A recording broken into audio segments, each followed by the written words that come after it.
So there's absolutely no way I'm going to live up to Jeff's introduction. I'm going to disappoint you for the rest of this presentation. That's okay. But quick side note, this projector doesn't work as well as this projector. I've been spending a good part of the day trying to tweak my slides. There's a good chance you won't be able to see everything on here. I'm sorry, but I tried. Okay, I'm going to start off with the test. 17 years ago, something significant happened. Anyone know what that is? Oh, man. It's the gray, isn't it? That was 20 years ago. The hint is in the picture behind it. Yes. So 17 years ago, in a place in Utah called Snowbird, the Agile Manifesto was signed by 17 tech luminaries. And the birth, or the catalyst for the Agile movement was started then. And since then, developers have been profiting from being able to be able to collaborate well with the business, right? And that's what Agile has taught us. But there was something missing from the Agile movement, which most of us are, sorry, I'm getting ahead of myself. We learned things like Scrum. TDD was popularized by this movement. Same with continuous integration. These are the things that we as engineers and we as engineering teams have been doing or trying to do since then. But something was missing from that movement. There were people left out from that conversation. And they were the ops people. They weren't involved. And I'm sure if there's any security people here, it's okay. We won't judge you. I love security. Yes. They were also left out from the conversation.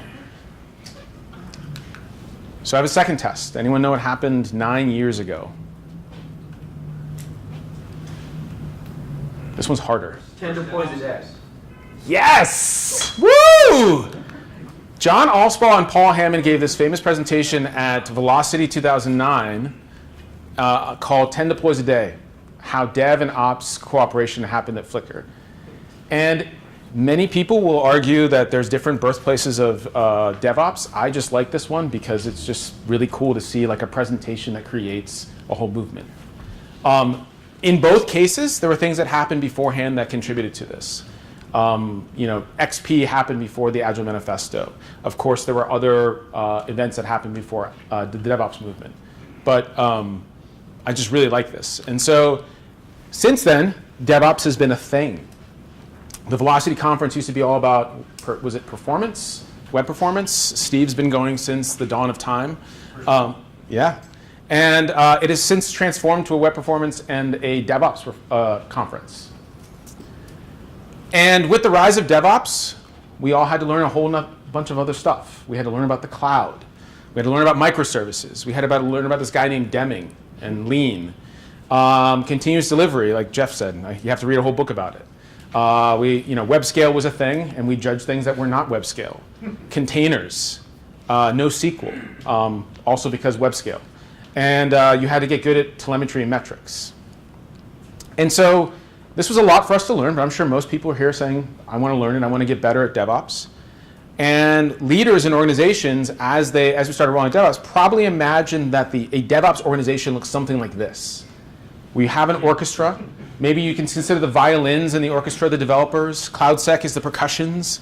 And everyone else is playing some other role. But the reality is engineers in a DevOps world probably feel more like this guy.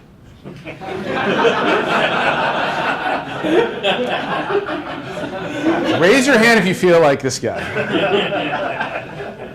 That you are a one-man band, that you're asked to do almost everything. You have to become experts at all of these things.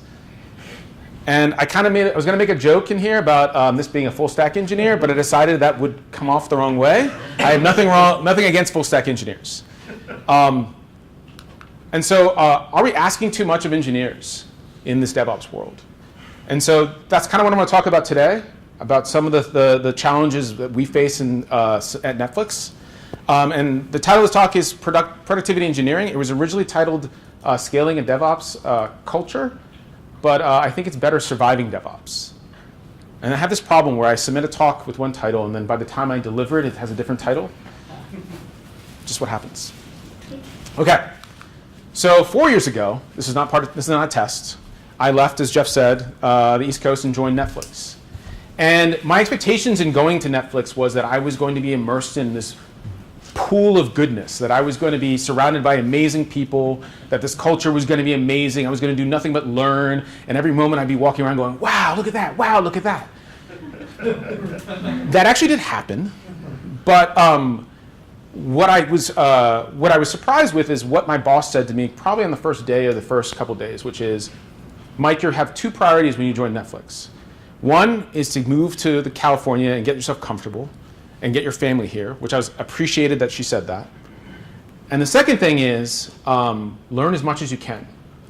Because over the next 2 months, you're going to be learning as much as you can, and you're not going to be an effective engineer over those 2 months. Now, of course, I took that as a challenge. I'm going to be effective on day one, right? And I tried and tried and tried. And what I learned over time is that there were a lot of things every day at Netflix that I learned that I didn't know I knew the day before. Said differently and put by one of my favorite poets, Mr. Donald Rumsfeld, there are known knowns. These are things that we know. There are known unknowns. That is to say that these are things that we know we don't know. And there are also unknown unknowns. And these are things we don't know we don't know. What I was doing in my first 2 months was uncovering a whole list of unknown unknowns and making them known unknowns. My list of known knowns stayed pretty finite and pretty small because I'm a feeble human being with limited capacity to retain and learn things. And so what I found myself at the end of 2 months is I didn't actually learn. I learned a lot, but I didn't learn everything there is about Netflix. What I did is I became complacent with the idea that there's a whole list of things I became aware of that I don't know anything about. And that was okay for my job, but I feel like that's not the best place to be. So let's kind of go through what it means to be a Netflix engineer. So at first, the most obvious thing is you have to learn how to write code, or hopefully you learn how to write code by the time you get there. That's how you got there. Hopefully you write tests. We're going to ask you to manage dependencies. I hope everyone in here uses code that somebody else wrote, like open source code. You're going to pull that into your project. That's a dependency. You're going to create deployment pipelines. You own it. We build the centralized teams like engineering tools at Netflix, which my team's a part of. We build tools to enable you to build pipelines. You have to build your own pipelines and own them. You have to create metrics, alerts, graphs, right? Because your service needs to run in production and it needs to be available. You need to tune your service. You need to figure out how we tune services at Netflix. What are the tools available for you? You have to participate in Chaos Monkey. Has anyone not heard of Chaos Monkey? It's okay. Chaos Monkey is a service at Netflix that goes into our cloud infrastructure and starts turning off instances randomly. The idea behind it is that the cloud is unreliable and that if your service can be resilient to a server going down, then your service can run in the cloud. You have to learn how to write services that can be resilient to Chaos Monkey. Maybe your service needs to run canary tests. So how do you run canary tests? And what is the canary test tooling that we use? And you also have to wear a pager because developers at Netflix are expected to operate the services that they build and run. But there's more. You have to rotate your logs because sometimes logs can fill up on an instance and you have to figure out how we do that. Maybe you want your logs to be persistent, so you have to pump your logs to a data pipeline. What's a data pipeline? Where is the API for that? You have to ensure your service clients have sane fallbacks. You have to learn what a fallback is. You have to learn what Hystrix is, which is how we enable you to make sane fallbacks for services. Semantic versioning. Hopefully you come in and learn about semantic versioning, or you know about semantic versioning, and now you have to learn how we do it. Define A/B tests. We have to figure out what is an A/B test, how Netflix does A/B testing. Manage dynamic properties. How do we propagate properties throughout the whole ecosystem? Determine which instance type your service should run on. Security groups, IAM roles. What are the ingress and egress permissions for your service? You have secrets. How do you encrypt your secrets? I could keep going. This is a lot of information for an engineer to learn. This is a lot of information to maintain all the time. So being an engineer at Netflix can be challenging, can be hard. And at the end of the day, you're not measured by all those things, you're measured by one thing. Are you continuing to deliver business value for the company? And your challenge as an engineer to do that because of all this confluence of things. Netflix is complex. Netflix runs at scale, when Netflix needs to be available, and we need to push code out with high velocity. All of these things compress your time and your ability, your capacity as an engineer, and make it harder for you to do your job. So we're going to come back to this thing called productivity engineering, and this is a term that we've kind of circled about. We've tried, a couple of colleagues of mine at Netflix and I have talked about this idea of how do we address this problem of complexity? How do we address this problem of being able to do this at scale for engineers at Netflix? This problem is not just a Netflix problem. This is a problem persistent throughout, I think, DevOps cultures. And I'm using Netflix as an example, but I think lots of organizations feel this way. When talking to other organizations about these challenges and what they're working on, my org, my colleagues, and I discovered that this is persistent. And we settled on this term productivity engineering. And we define productivity engineering as productivity engineering aims to reduce the cognitive load so that engineers can devote the majority of their attention to delivering business value. I think the most important part of this is reducing cognitive load. I think this idea that I, as an engineer, and I was trying to highlight this point earlier, when I'm in an organization, my cognitive load is extremely high, and I have all these other things I have to worry about that don't necessarily help me deliver business value. And so as an organization, how do we combat this? How do we address this? And in exploring this space, at least we've settled on at least three things, three patterns, three principles that I want to talk about today. I don't think this is a complete list. Some of these may be very familiar to you, but I want to dive into each one of them. And each one of them gets more and more, I think, probably foreign or complex. So let's talk about centralized enablement. So in an organization that's dealing with going to DevOps and building all these tools, the question you might ask as you're first going in there, as your world gets more and more complex, is whose job is it, who's responsible for making the engineers' lives better and easier? And initially in an organization, the answer is the individuals in that organization, the product engineers. You're the one feeling the pain, you fix the pain for yourself, right?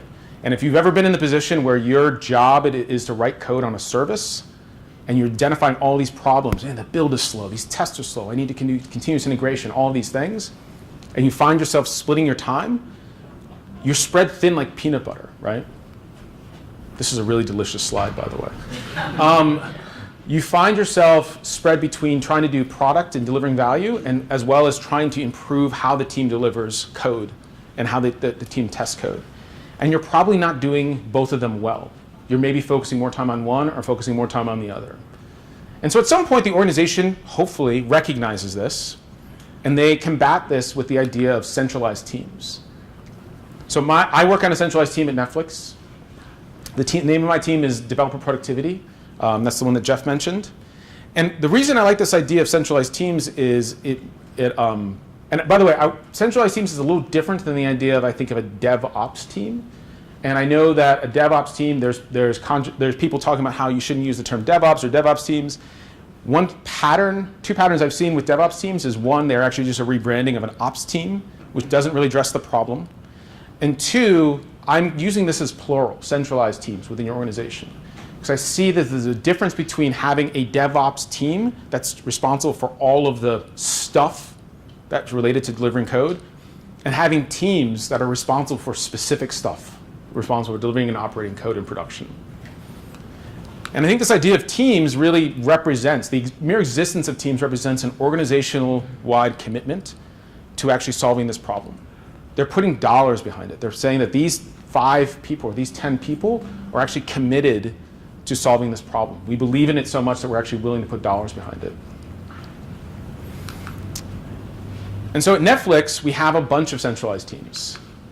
I manage the developer productivity team. We're responsible for version control, build automation, dependency management, continuous integration, and a whole bunch of other stuff that happens before a developer pushes code into production. There's the delivery engineering team, which does everything after we are done. So they take everything and they push it into production, and they manage the infrastructure, they manage continuous delivery. They built a little tool called Spinnaker, which we'll talk about a little bit later. There's the runtime engineering team, which is responsible for service RPC and discovery. operating system engineering team, which is responsible for our base Amazon machine image as well as base Docker containers. Our core reliability team, which is responsible for availability at Netflix. Chaos engineering, which is responsible for service resiliency. Traffic engineering, which is responsible for regional failover. And by the way, the traffic and chaos team, I find that they're my favorite team to talk about. One, because they have the coolest names. Who doesn't want to work on the traffic engineering team? And two, the traffic engineering team is amazing because at Netflix we run in 3 regions: US West 1, US West 2, US East 1, and US or Europe, whichever one that is. Sorry. And whenever a region goes down in Amazon, I mean, it doesn't happen, but when it happens, we used to be able to fail over traffic within 45 minutes to evacuate a region, all the traffic, all the users. They have gotten that down to 7 minutes. So in 7 minutes, we can evacuate all users to 2 different regions. They do amazing work. Cloud security, they're one of my favorite teams to work with. So they're responsible for, surprisingly, security. And insight engineering, which is responsible for telemetry at Netflix. Now what I've highlighted here is on the right, and I'm sorry, they're harder to see over here, is not what tools these teams build, but what their focus is. What's the business value that they provide to the organization? Centralized teams at Netflix enable product teams. Centralized teams don't own your build. They don't own your metrics. You own the metrics as a products team. We build products to enable you and make that easier. I like to use the analogy of a bridge because it works very well with the idea of centralized teams. If you're trying to cross a river, a centralized team is responsible for the bridge that you can use to cross it. In the same way that a centralized team will build a bridge, they'll maintain the bridge, they'll provide maintenance, they'll paint nice little lines on it, and you are responsible for getting yourself across that river using the bridge. You can walk, you can ride a moped, you can ride a sports car, you can ride a bicycle, whatever you want to. So you still have some autonomy and flexibility getting across the bridge, but the contract is we maintain that bridge. I like this picture too because it shows exactly what happens in centralized teams. Often you're going to be maintaining one bridge and building another one to support the growth of the organization. I think what's also important to note about centralized teams is that they don't support everyone in your organization. I tend to think of our team as supporting that middle 80% of the company. And that number is arbitrary.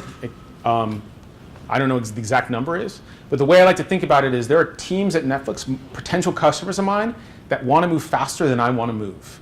They want to adopt the new, latest and greatest thing. And so they move at that speed, and it's not that I say allow them. I communicate with them, and I want to learn what they learn from their experiments of going faster than we can. On the flip side, on the other end of that, there's also teams that move much slower than we want to, the laggards. When we actually deprecate something and move off of it, a library, a tool, whatever, and they say we still want to use it, there's a great conversation that happens that says you have an option. You can either get off this tool and move to the new tool, or you can now own the tool. And you will see that conversation going both ways at Netflix. A lot of the way centralized teams work, and effectively with our product teams, is around the concept of freedom and responsibility. I'm going to skip this if everyone has read the Netflix culture deck and seen this. No one? Okay. So Netflix's culture is centered around freedom and responsibility, which means that everyone at Netflix, we're essentially a high trust culture. And this idea that I'm going to give you a lot of freedom and you're going to be responsible for all the freedom you have is very key. The way I like to put it, though, for people who are new to Netflix and they only hear the left side of that statement, which is freedom, is those with responsibility should have the freedom. And I think this is actually a much better framing for the statement of freedom and responsibility. Centralized teams are responsible, my team is responsible for version control, my team is responsible for the build infrastructure. So we're the ones who have the freedom to choose how that infrastructure works. Now, there's a tension there, which means that my customers are going to give me feedback when my solution is not working for them. And also the tension is around freedom and responsibility, meaning that if I'm providing a solution that they don't like, they have, and they want more freedom to choose a different solution, what they can do is they can take their freedom and take on more responsibility and maintain their own solution. And there are teams at Netflix, those moving forward ahead of us, and the laggards, as well as other teams that decide that they want to take on, they're willing to take on more responsibility so they can have more freedom. A great example is a team at Netflix was decided to build a solution in Scala. Very few teams at Netflix use Scala, but there are some. And they also wanted to use SBT. Jeff talked about Nebula being a build tool that we support, which is a Gradle-based build tool. They didn't want to use Gradle. The conversation wasn't, no, you can't use SBT. The conversation was, you can use SBT if you want. We won't touch your builds. And here's what you have to do as an output of your builds. And they were willing to take that step. They maintain their own builds, and we don't do anything with them. So centralized teams, I think, are a necessary step in helping reduce, the growth of tooling and problems in your organization. But I think they're probably a step that most organizations have already taken. The next one would be platforms. And with platforms, you're probably familiar with the term platform, and it's probably used a lot. I'm going to compare it a little bit to tools. And there are several differences between platforms and tools. Everyone at Netflix can build tools, and they do. And it's not discouraged, it's encouraged. I'm going to write a script, that's a tool. I'm going to create a form on a piece of paper, that's a tool. A platform is something that's a little more comprehensive and can be used by numerous people at Netflix and can actually serve a broader purpose and can be very extensible to a lot of different needs. I think it's important I'll go through an example of this. So Netflix traditionally has always been a Java shop, and our services have grown up in Java, in the cloud, and using NoSQL tools like Cassandra. Along with that Java shop, all of our tooling grew up alongside with that, with the assumption that we're running in Java and in the cloud. So the build automation tool, I mentioned Nebula, is built around the concept that we're going to build Java projects. Our deployment tooling actually is pretty agnostic as far as Java goes, but the RPC tooling was written in Java for Java projects only, right? And you see this list going on and on. Everything was written with the assumption that you have Java. And so what we have here on the right is this beautiful stack of capabilities that Netflix has for the Java space. We often refer to this as our paved road. The idea behind the paved road is that centralized teams provide tooling along this paved road, and then if you're interested in doing something different than the paved road, you're more than welcome to. But if you stay on the road, if you use our tools and you follow kind of the best practices and guidelines around those tools, you'll get first-class support from centralized teams. If you go off the paved road, that's not a no. We're kind of interested in why you want to choose something different, but that's an opportunity for us to have a conversation, but then you're also taking on more responsibility and you're on your own. So at Netflix, we found over time that there was a lot of teams that decided to go off the paved road, in particular off of Java. And we saw patterns, we saw a growth in languages like Node.js. We saw a growth in languages of Python. Surprisingly, we saw a growth in things like Rails. In very niche pockets of the company for very different business needs than our streaming service. But all of these grew up and evolved at Netflix. And our initial response as a centralized team was, that's great. Glad you guys are trying something cool. But we can't support you, and the only way we can support you is that stack on the left. At some point, for each of these platforms, these languages, each of them reached what we call a tipping point, which is a point by which either it's a size, just a sheer volume of projects, the sheer number of developers, or the importance of the platform being built. In the case of Node.js, we saw that a major part of our edge infrastructure was migrating to containers and Node.js, and we realized that we couldn't just tell them to use Gradle, because one of the worst things you can do, I think, is to tell a JavaScript engineer that you have to use Java. I tried. It was really hard.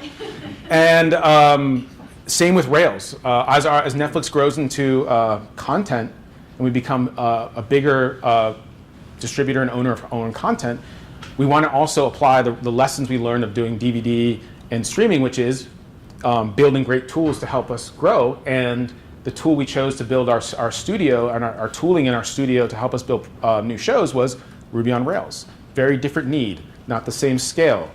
We want to iterate faster.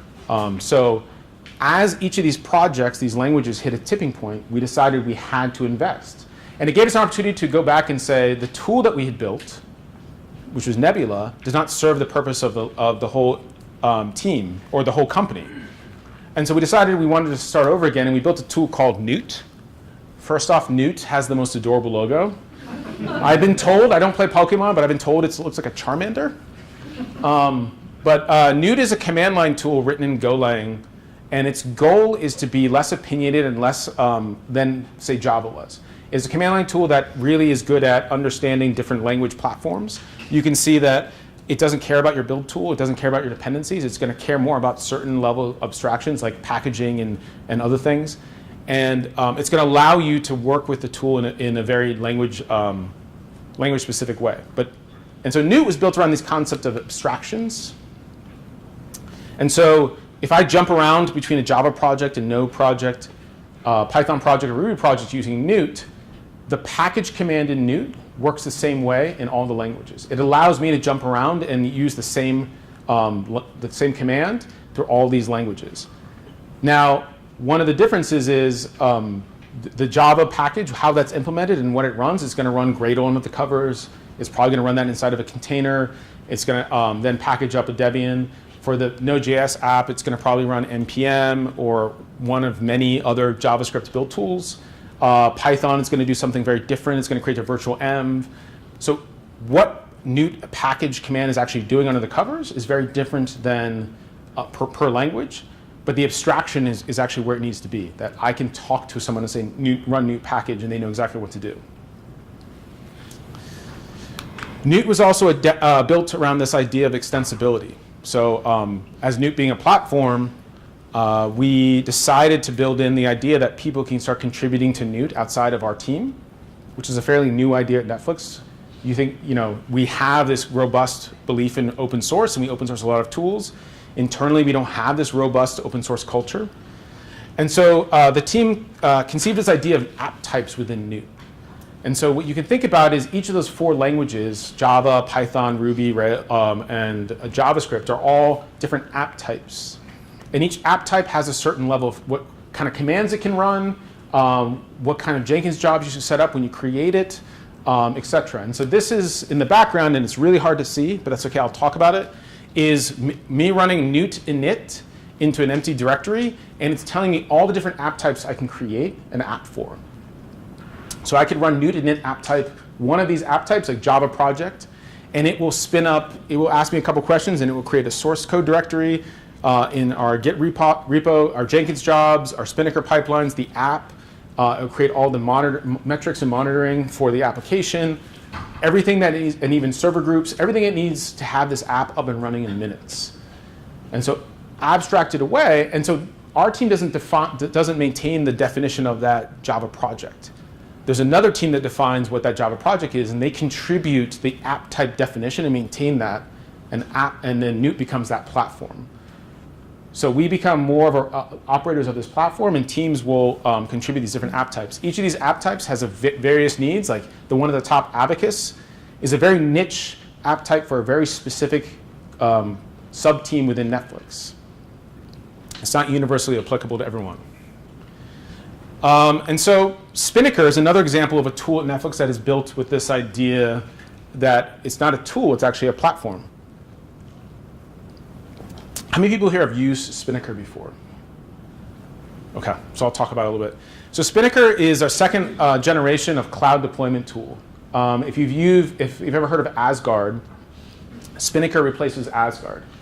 And so Spinnaker was built around the idea of 2 things. One, infrastructure management. So right now we're looking at the infrastructure management page on Spinnaker, and it's showing the API service, which is every single request from every single device is going in through API. And it shows 2 regions, US East 1 and US West 2. And each of those little chiclets is a EC2 instance. So you can see how many, right here, EC2 instances are running for this particular deployment. And then you can see the red one that's highlighted with that's being clicked on right there is an instance that's actually red. It's failed its health checks. And so the user has actually clicked on it and gotten a view into why this particular instance, which is what's wrong with it. And so you can see right from Spinnaker at the bottom right, you can see you actually have access to things like the Catalina log output files, right? You have access to details within that instance that you can get without needing to SSH in. And so Spinnaker is used by almost every single team at Netflix. It's also used, it has a pipelines view, which I don't have a picture of, I'm sorry, but it's built around infrastructure management and continuous delivery. And so pipelines are built into Spinnaker, and you can start creating pipelines for your application. And most of the effort, I think, for the team spend around enabling pipelines for various use cases at Netflix. The team at Spinnaker did an amazing job building this tool, this platform. And there was a lot of lessons that came out of how this team did this, because they did it very differently. The first, even though it's an internal tool, Spinnaker is built like a commercial product. I would hold this up to most products that are being on the market today for continuous delivery, and it looks just as polished, if not more so. The team paid a heavy focus on design and user experience, and they spent a lot of time designing the UX and making sure that the flows were great. Spinnaker also focuses on APIs as well as UI. So one of the lessons that Netflix has learned is that you don't know what your customers are going to do with your data. So if you're going to build a service around a UI, you're making a lot of assumptions and you're restraining kind of what a user can do. If you create APIs, then people can start using your data for a whole bunch of stuff. And so what they've done is they've enabled a whole bunch of developers at Netflix to automate their deployments rather than just having to just click on the UI. The extensibility is built in, and this was kind of key. I mentioned that Netflix was really bought into this idea of the cloud, and in particular AWS. We've been on AWS. We're very committed to AWS, despite any rumors you hear. So it's very easy to think that the team building the cloud deployment platform can just safely assume that AWS and hard code that all over the place, but they didn't. And early on, and I'm not even sure the reason for the story, they started talking to the Google team, the Google Cloud team, and they started contributing code into Spinnaker. And when Spinnaker was open sourced, it was open sourced as a platform that ran both on AWS and Google Cloud. Because of this extensibility, not only did the Netflix Spinnaker team benefit from Google's contribution, but now you as an open source user of Spinnaker can benefit from its contribution as well. Since then, it now supports, I think Microsoft has built in support for Azure, Pivotal has added support for Cloud Foundry, and other platforms support is being added. And this idea of abstraction is also built into Spinnaker. So I'll touch on this a little bit later, but the Spinnaker allows you to access not only just information about your cloud product, but other teams at Netflix that are building things. Like you go back to the chaos engineering team, they're building a new version of, they're building a new tool called CHAP, and this is a chaos automation platform. They have integrated the user experience in CHAP into Spinnaker. They didn't even build their own. And so you see this pattern changing at Netflix where teams are actually leaning less on building their own UI and more on which platforms can I go ahead and integrate with, because that's where all the eyes are and that's where people already are, and starting to get a much more cohesive experience. Now there's a danger there, which and we talk about this a lot, which is Spinnaker could become the kitchen sink. But that's something that, because we're looking out for it, we're monitoring for that. And there's no motivation, incentive for the Spinnaker team to be the one tool that rules them all, which is also, I think, as a culture, that's very important. And so I kind of touched on this, but I think it's important to note that one of the differences that the Spinnaker team went down is they treated Spinnaker like a product. And they used techniques like organization would for product management. And I'm starting to see this pattern in Silicon Valley as well. I've talked to some peers that are hiring product managers for internal tools teams, which is something I didn't see previously in 4 years ago. My tenure in Silicon Valley is short, so I don't know what happened before that. And this idea of building empathy into the tool for your users, I think, is part of that product management mindset. So the team spent a lot of time trying to understand what are the pain points. I spent a lot of time talking earlier about the pain of cognitive load. I think this is extremely important for building a centralized tool. So in this case, the users are the engineers, right? Absolutely, yeah. I think that's why it's notable, because The users of Spinnaker are engineers, and there's a lot of they're paying a lot of attention to building a beautiful product that has a great user experience, which normally you only see that kind of attention paid on products that will actually turn into something that you sell. And this is not something we're trying to sell. We see enough benefit by reducing cognitive load, by making it easy for engineers to go in and click buttons and do the right thing, that it's worth that investment as an organization. And so I think that's notable. So the last thing I want to talk about is developer experience. And one thing I want to note, I've gotten some feedback over the time using this term developer experience as the DevOps community has done a great job of democratizing everyone, developers, ops, security. What I found is interesting and notable, why I'm so comfortable using this term developer experience, and maybe it's only applicable at Netflix, is that I find that everyone at Netflix is a developer, and that's a byproduct, I think, of having everybody at Netflix write code. The base the OS engineering team at Netflix, they write code to create the operating system, and they have build pipelines, and they do almost everything. It just happens to be their product, their output is actually an AMI that everyone else uses. So every team at Netflix, even the security team, everyone writes code. This may be an anomaly, but I think this pattern is notable. And I think that even if anyone, even in DevOps, is using version control stuff, you will start to see them using patterns and tools and techniques from the developer community. And so when I'm talking about developer experience, what I find myself talking about more is not something like a better IDE. IDEs are important. I love IDEs. But it's something beyond that. It's trying to figure out what's the work that engineers are doing that can be offloaded from engineers. And so when you look at every single day, if you're doing some work and you find yourself saying, this work doesn't directly contribute to the business value, I wish someone else could do this work for me. Reducing this cognitive load and doing this work is what I'm talking about when I think about developer experience. And so there's three stories I want to share in how my team and how Netflix engineers are trying to reduce the cognitive load for engineers and by improving the developer experience. And what I find that this improving the developer experience is also not just about your individual experience, but the organizational wide experience. There are things that happen organizationally that impact you as an engineer. The first we've kind of touched on a little bit, but this idea of tooling and API proliferation. So at Netflix, we like to let 1,000 flowers bloom. Every engineer has the freedom to write tools and write solutions, and no one's going to stop them. And I think this is a very good thing, and this is not something we ever want to curb. But often we find ourselves, as you join Netflix, you'll say, is there a tool that does this? And the answer is no, but you don't know.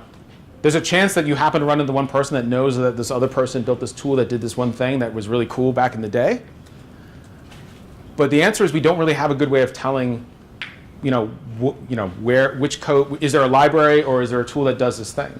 The most popular tools end up being used a lot, but oftentimes your need is very niche and one-off. And so what you end up doing is writing another tool. Now there's 2 tools out there that are being used. So the one answer organizations might lean on is this idea of stop building tools. So if you're going to build a tool, let's put a process in place that you need to get approval to build this tool because we have already workflow tools. If you want to build another workflow tool, you need to go through an approval committee to get this workflow tool proposal passed. And that's definitely not something Netflix will ever do.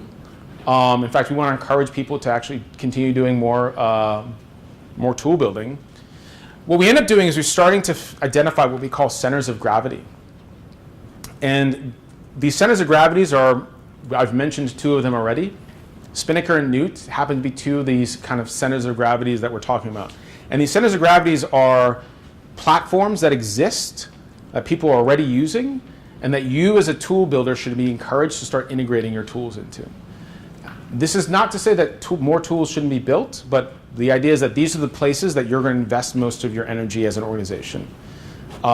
You start to find that when you start identifying these centers of gravity, there tends to be kind of social pressure to say, hey, that tool you built was really awesome. Can you integrate it into Spinnaker? That'd be great. Rather than having this one-off distributed service. I thought I fixed the iteration here, but that's okay. The second thing is this idea of organizational-wide integration, and this is one of the problems that I've actually done a whole talk on this topic, and what I'm talking about when I think about organization-wide integration is this idea of sharing code. How many people think sharing code is bad? Good, it's not bad. But there are some challenges. So we're all, as software engineers, we're all encouraged to share code, and this is a good thing. In our organizations, we're all encouraged to share code. I just talked about how sharing code is writing tools and sharing code is good. In the world of sharing code, there are two actors. There's the publisher, the person who creates the code and shares this, and the consumer, the person who's taking the code and pulling it into their application.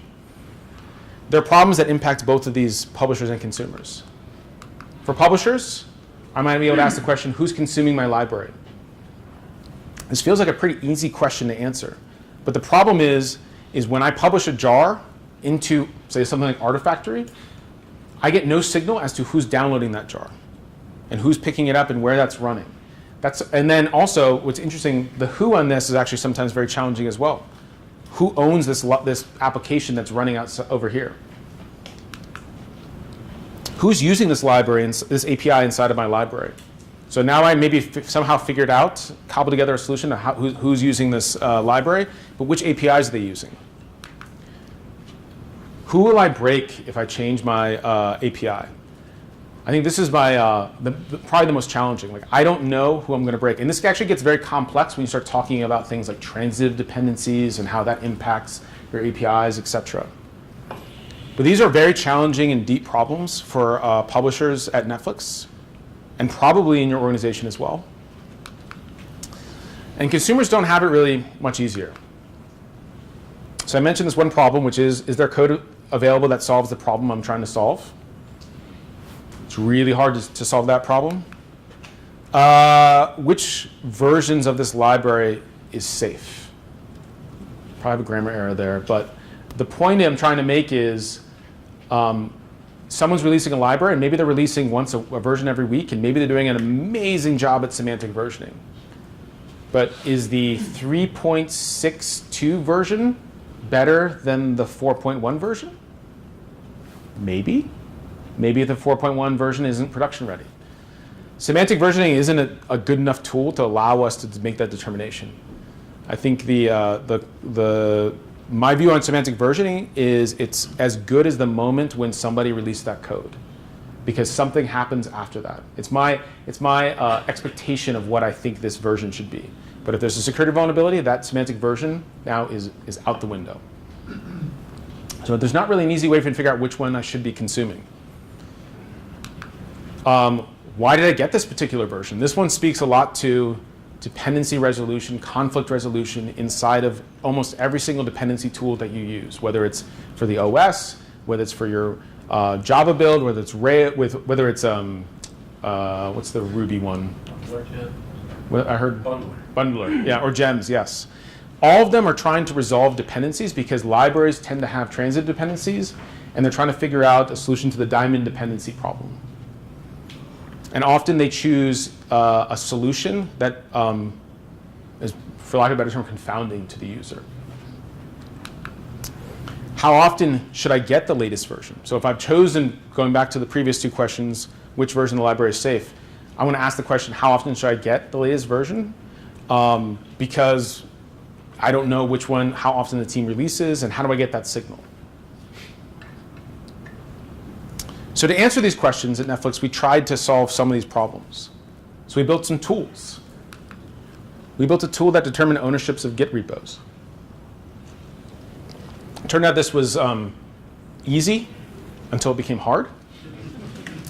So it was a fun hack day project for me. This is probably the only time you could hear a manager, or at least me as a manager, taking credit for a solution. I decided, let's just figure this out by Git commits. Go through the commits, attribute each commit to the manager at the time, because we had no database for teams, but manager seemed like a good proxy for a team. And I could then attribute, with degrading over time, how each commit, which manager should get attributed to. That's really tricky to say. The point being is that this system could go through all the commit history of every single project and say, I think this is the team that owns this. The problem was it was only good for like 80% of the time, and so that 20% became the one we had to solve. And so it's actually a little more complex, but you want to use that implicit signal to actually drive explicit ownership decisions by teams. So we built another tool to understand the dependency graph. Going back to the problem of who's using my library, we built a tool, and we probably built it like 3 or 4 times because this is a challenging computer science problem of trying to figure out everything that's in Artifactory and all the different manifests that have been published, who actually is depending on which version of what at any given time, with some timeliness to that answer. We built another tool to lock resolve dependencies. This is something that's been in existence in some other languages. You mentioned Bundler. Bundler does this. I think NPM does this. We were surprised to find that there was nothing in Java, so we built it. And it was nice to be able to say that I resolved this graph works, and I'm going to stick with this, and then I'll update this later. And then we built a tool to test downstream consumers. So building all of those things above allowed us to build this last thing, which was I, as a publisher, want to know when I publish a new library, tell me who I'm going to break. And so now we could do this almost programmatically. We could just get a signal back from the system after I publish a new version of my library. And I intentionally used the word tool here because after all this was built, we started rebuilding it after we learned all these lessons iteratively over time, over the course of years, and trying now to rebuild this into a platform. So the building and the rebuilding happens all the time for our team. And so the third story I'm going to share is this idea around change engineering. And what I mean by change engineering is this idea of I want to move the company from state A to state B. It's a very vague statement, but it's a very common thing. At Netflix, we had a lot of change going on since I've joined. We had a fun campaign to upgrade from Java 6 to Java 7. We migrated from CentOS to Ubuntu. We migrated from Perforce to Git. That was fun. That was supposed to be 7 to 8. Sorry. We upgraded from 7 to 8. And all of these we learned a lot of lessons about how not to do change. I would say these are all formative experiences for me in particular, because we learned lessons about things like communication. How do you communicate to the whole company? The first lesson there is don't communicate to the whole company because they don't want to hear from you. Only the people that need to make the change should be the ones that hear from you. So we had to get good at going back to ownership. This is why we built the ownership thing, because I wanted to know, I know the affected Git repos, now who owns them, so I can only talk to them. And so that now we honed this ability to actually communicate effectively to the right people, which actually trained people in our organization to pay attention to the signal. Because if you see blasts all the time saying, attention all employees, you turn off after a while. But if you get used to the signal that when I get an email from a centralized team, just the fact I'm getting the email means I probably need to do something because they've done their due diligence ahead of time to know that I'm actually affected. And also, not only am I affected, now is the right time for me to make that change. Our whole goal here, as we learn how to do change, is we learned later that we really need to get good at doing one thing, which was reducing the cost of change. I think most of us have probably seen the adoption curve, how organizations and communities will adopt new technologies.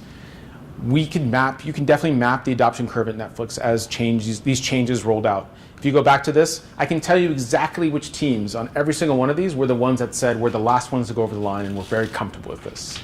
And just going out and saying that Java 7 or Java 8 is now on the Jenkins slaves, the Jenkins nodes, and also on the base Amazon machine image. Those teams jumped on it before it was even production ready. And so you have teams that have a natural tolerance for innovation. And so when we started studying this, we wanted to understand why is it that some teams don't go faster? And it's really the cost of change, which is the challenge. And so we started doing things what we call change campaigns. And so this idea behind a change campaign is actually you want to roll out a change, you want to make it, you want to start communicating better. I started mentioning this, we started building a tool to manage a change campaign. And the tool would actually manage the communication. You would actually put in what it would look like, for lack of a better term, a SQL statement saying I want to select these teams or these projects that meet these criteria, and then I want to send this message, and I want this campaign to last this long, and it would manage all the communication, the reminders, everything like that. It was a powerful small little API that we used to manage this, and it would even track the adoption rate and the compliance with the campaign. But this made us good at managing change. It didn't reduce the cost of change per se. It made it easier for us to roll out changes. And so what we really want to do is actually reduce the cost of change. Here's the adoption curve I was talking about. We really want that adoption curve to be short and tall. And so some engineers in my team settled on this interesting idea around distributed refactoring. The only reason I'm calling it distributed is because you have to refactor code across Git repos, and that makes it a little harder than using something like a monorepo. And so the idea behind distributed refactoring is how can I change all of the code at Netflix very quickly? And the high-level technical solution that we played with was, or actually we implemented this was, first I need to find all the Git repos, which is pretty easy. I can go into Git, but now I need to pull them all down. And the engineer on the team then converted all of the code at Netflix, in the Java code, into an intermediate AST.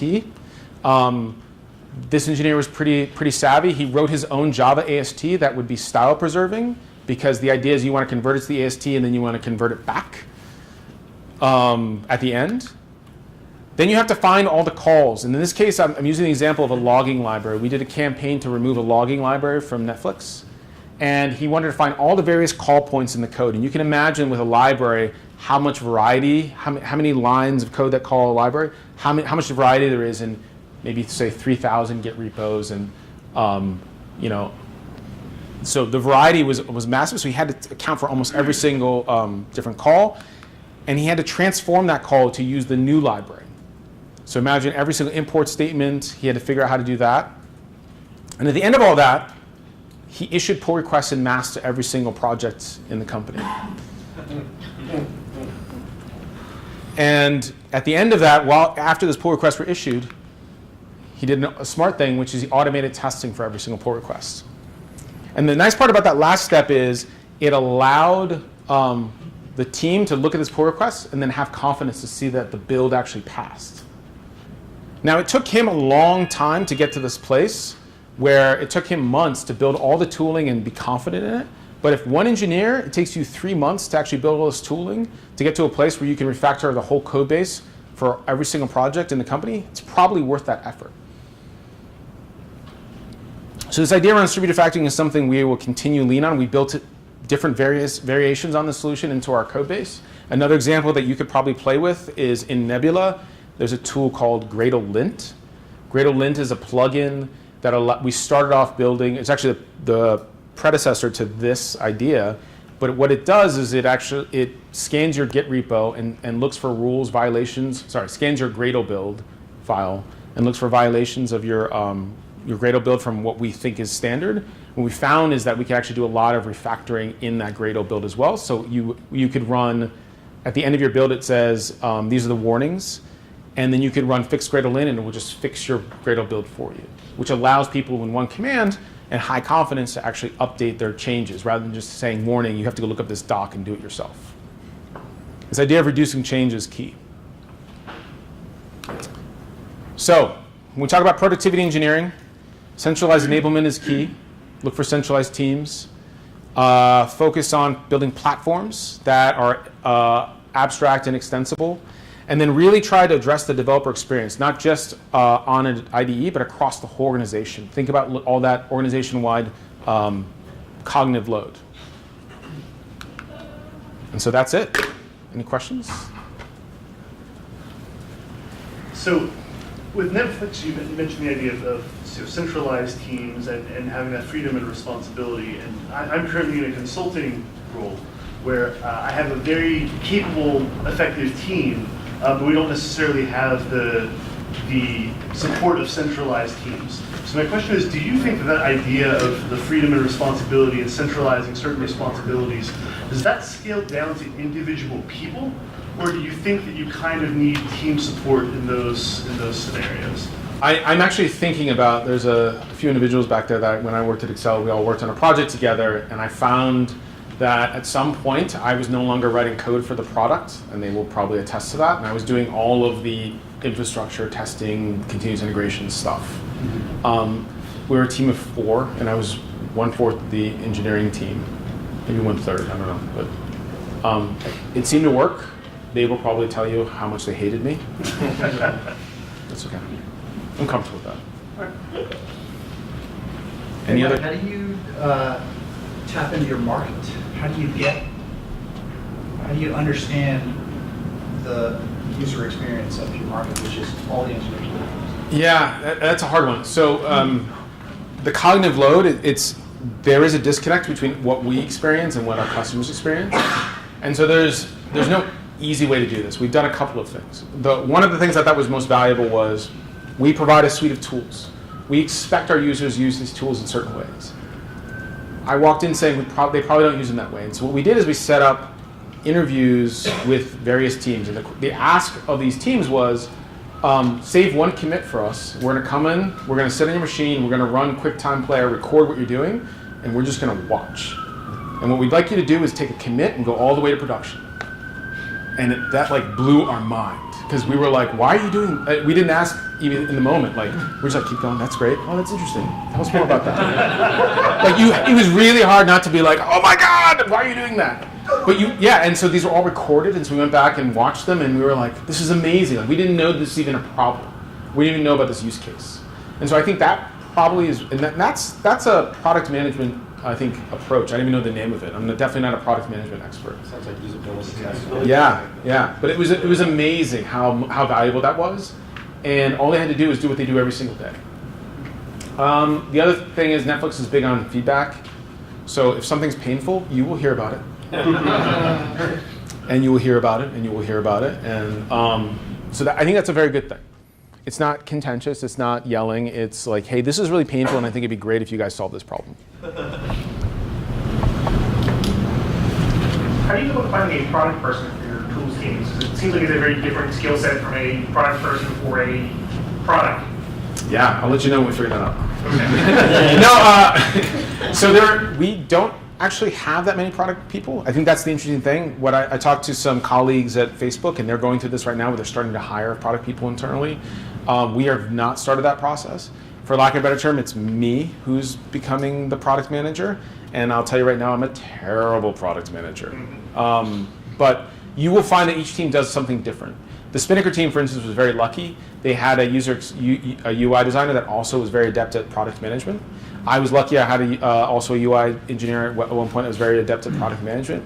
And so you find that you can lean on certain people that have these skill sets. Or the technique I was talking about over here was exactly from an engineer on my team who says, we should do this. And I was like, well, okay, that sounds great.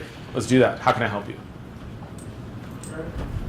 I mean, all things considered, don't you think for your product person, they should have a background in engineering in order to understand developers and users? I don't know. I don't know if I can say yes or no. I think I've seen other organizations that violate that rule and are probably pretty successful. So I don't know. You could be right. You could be. You could be wrong. I don't know. Let me make it awkward for you. So, that's my guy. Years ago, we sat down. We were talking about building tools versus tools that are already there. We had a long conversation. Went on a coffee walk. Talked about it 100 times. You were adamant. We shouldn't always build tools. Yes. But the Netflix way. No, it's not. Tell us. No. So, okay, I know what you're going to say. Please finish your question, Steve. No. So, what is your thoughts though on building tools? Because, I mean, I remember our conversation. It was about you guys should be abandoning building tools and just commit to open source projects. Yeah. Someone's already got a great idea. Just make pull requests on existing stuff. Stop wasting your time building stuff that's not core to your business. So, where's your thinking these days? Yeah. So I think it's a challenging decision of build versus buy, right? That's what you're talking about. Yeah. So my stance right now is actually there's a guy, Simon Wardley, who talks about this.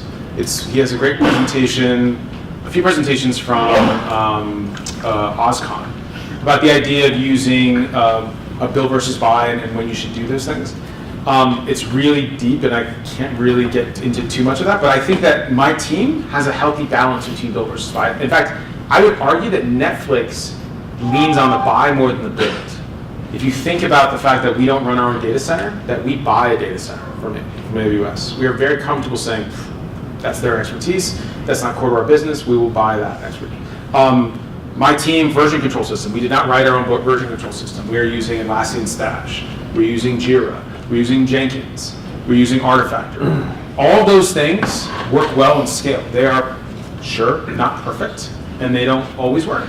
But what we find ourselves doing is solving problems with code where others' solutions aren't in the market. And the first place my team will look is actually what's available and can it work for us. With something that's available either open source or a product that we can buy. And so most of the stuff we talk about writing is actually, there's nothing out there that would do the job. Now, we also will rewrite something when we found that every solution out there doesn't solve other problems, other illities, right? Availability, reliability, scalability, or, which is often the case with products, is they are built for everyone here, and at some point you need something built for your organization. But you don't necessarily need to start there. So my view may have changed since the days when you and I had our long coffee walks, but that happens. Yeah. If Netflix is choosing to build platforms and that's sort of evolving over time, you mentioned centers of gravity, is there anybody looking out for like when you need to eventually escape that center of gravity? Like if the thinking changes and you need to adapt away from that platform, or is the idea that you think that then another platform would organically grow over time? Yeah, so when I was talking about freedom and responsibility, I think that's where it comes into play.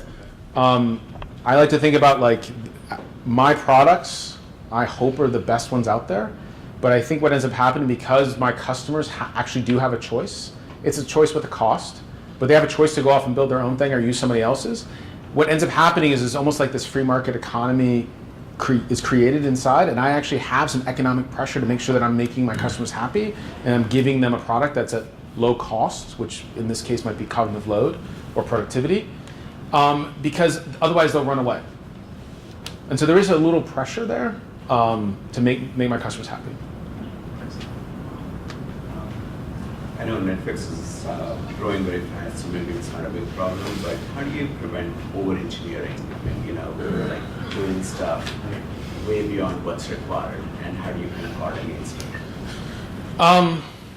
So one is our hiring practice. So I'm going to be careful of saying that senior engineers don't over-engineer because that's not necessarily the case, but generally speaking, when we hire people, we only hire senior software engineers, which is a little unique. And we look for maturity and people who are pragmatic as well as they can do the job. And I think that we then, after that, I would argue for a large part we allow it because we don't constrain engineering. So if you're on a team and your team's responsible for building service X that does something, as long as that service does that something, I, as your consumer, as someone calling their service, I kind of don't care what the internals look like. Who cares are all the other teams, all the other members of your team that have to maintain that with you. And there's no such thing as an architect at Netflix. So it's not an individual making decisions, it's the team making the decision. And so you have this culture of feedback, you have this culture of no brilliant jerks. And so what ends up happening is you have everyone who's really good at collaborating and coming to decisions that work best for the team. And so then you don't have to like constrain this because you've created this nice, environment where everyone can just work well together. And it happens, but it happens in a very localized and low-cost way. All right, we'll take one more question. And just one question. How do you measure success of your team? Like, I know you're making things better, but like, how can you kind of, quantify that? Yeah, so I would say that there's the one answer and then there's the secondary answer. So if I build a new tool, like Mute is a great example. How can I measure success with Mute? The actually number one metric we use because of this free market economy is adoption. If everyone's using it, then it's probably successful because at the end of the day, they have a choice. Now, with Spinnaker, it's interesting because the Spinnaker team measured adoption from the day they started Spinnaker until it became kind of 100%. So now they have to think about adoption is no longer a valid metric unless it goes down, which then becomes a valid metric again. What else is it? And it's probably, what do your customers care about? And so what we do now is we do a lot of employee surveys, we do town halls, we ask people what's the most important thing for this service and this tool. And this bigger team is finding out like reliability is extremely important for their customers. It's not necessarily features, what they thought. And so since this service is now ubiquitous within the organization, they now have to focus on reliability. They've even gotten to the point where they're starting to change who they hire into their organization.